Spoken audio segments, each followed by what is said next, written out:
Sebanyak 753 Banjir orang bandang menerjang Aceh dilaporkan Utara meninggal sejak akibat sepekan banjir lalu, bandang dan diabadikan tanah longsor Raffi Adam, yang warga melanda desa Aceh, Lagang, Sumatera Aceh Utara ini dan bersama Sumatera anak dan Barat. keluarganya. Kondisi ini membuat akses transportasi darat ke sejumlah kecamatan lumpuh dan mengakibatkan ribuan warga terisolasi. Banjir bandang di Sumatera bukan hanya sekedar air dan lumpur. Ini adalah mimpi buruk instansi keuangan karena dapat hancurkan instansi keuangan hanya dalam satu malam saja. Tapi bayangkan jika ribuan rumah hancur berantakan bersama. Siapa yang bayar? Asuransi. Tapi bagaimana jika asuransi sudah tenggelam karena tidak siap? Mari kita mulai dari konsep yang paling dasar. Bayangkan sebuah perusahaan asuransi itu sebagai tabungan bersama. Oke, masuk ke teknis. Konsep dasarnya cukup sederhana. Kita hanya perlu menyetorkan premi itu ke tabungan bersama. Lalu, normalnya klaim akan datang secara satu persatu, tidak secara bersamaan. Bisa ketika si A yang jatuh sakit atau si B yang terkena musibah seperti kecelakaan. Tetapi, banjir yang menimpa Sumatera Utara kemarin telah menimbulkan suatu fenomena yang sangat mengerikan, yaitu kerugian serentak. Dalam hitungan jam saja, sudah banyak sekali properti yang rusak.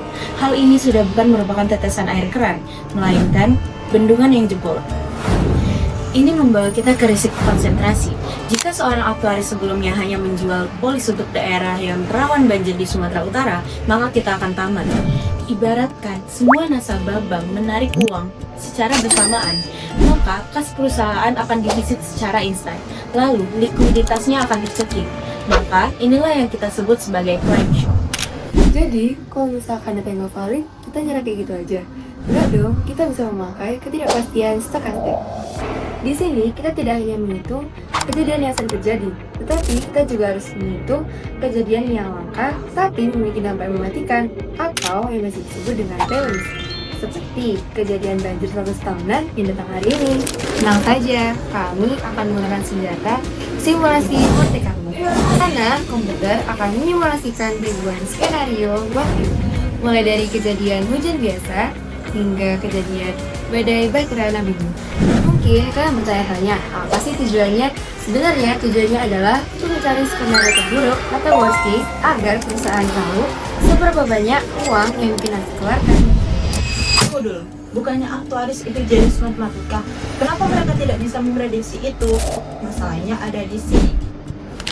Kita biasa pakai data historis. 50 tahun terakhir, hanya ada 5 banjir besar yang terjadi. Kita gunakan ini untuk memprediksi 50 tahun ke depan. Tapi, alam sudah berubah. Perubahan iklim membuat data masa lalu menjadi sampah. Ini namanya model uncertainty atau ketidakpastian model. Pola hujan di Sumatera semakin ekstrim dan tidak berpengaruh. Jika kita memakai model lama, itu namanya kita underpricing dan undersaving. Itu seperti kita menyisihkan uang receh untuk membayar bencana yang lebih besar. Itu resep kebangkrutan. Setelah melalui analisis yang mendalam dan proyeksi keuangan yang rumit yang telah dijelaskan oleh teman-teman saya tadi, setiap metrik dan angka semua bermuara kepada satu pemahaman konsep fundamental, yaitu solvabilitas. Karena risiko bagi sumber itu naik, aktuaris harus teriak ke manajemen. Tapi itu saja tidak cukup, karena perusahaan asuransi juga melakukan asuransi atau biasa disebut dengan reasuransi. Jadi reasuransi adalah asuransi bagi perusahaan asuransi. Jadi perusahaan asuransi mengalihkan sebagian risiko klaim besar atau yang berlebihan kepada perusahaan reasuransi. Jadi untuk reasuransi tersebut dialihkan kepada perusahaan reasuransi untuk menjaga stabilan risiko finansial dan menanggung lebih banyak polis atau biasa disebut dengan asuransi cadangan bagi perusahaan itu sendiri. Pasalnya, reasurator global melihat data summit. Wah, risiko tinggi nih. Maka mereka akan menaikkan harga. Maka efek dominannya apa? Premi asuransi seperti properti kendaraan, bahkan pertanian di Indonesia akan ikut naik. Jadi banjir di Sumut pada akhirnya membuat kita sadar bahwa semua nasabah harus membayar lebih mahal untuk proteksinya. Sebagai penutup, kita harus mengakui adanya pergeseran paradigma dalam memandang bencana. Kita tidak bisa lagi menggunakan kacamata lama untuk melihat ancaman yang kian dinamis. Di titik ini, kita juga tidak bisa lagi sepenuhnya bergantung pada data masa lalu. Kalau kita lihat hari ini, banjir itu sebenarnya bukan soal alam yang marah. Dampaknya jauh lebih luas, karena setiap banjir selalu berarti kerugian ekonomi, aset rusak, aktivitas berhenti, dan modal pelan-pelan terkikis.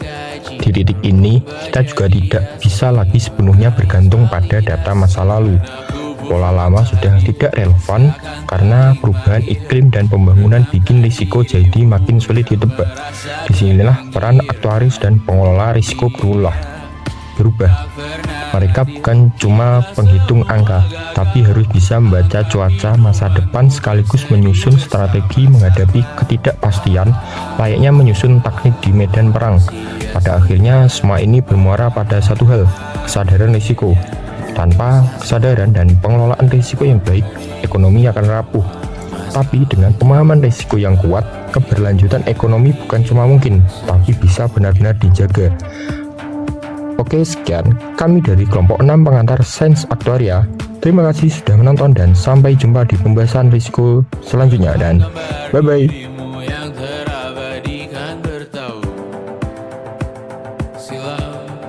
Putri sakit hati, ayah ibu sendiri, komitmen lama mati, hubungan yang menyepi, wisata masa lalu, kau hanya merindu, mencari pelarian dari pengabdian yang terbakar sinar, mengapur berdebu, kita semua gagal. Ambil sedikit tisu, bersedialah secukupnya.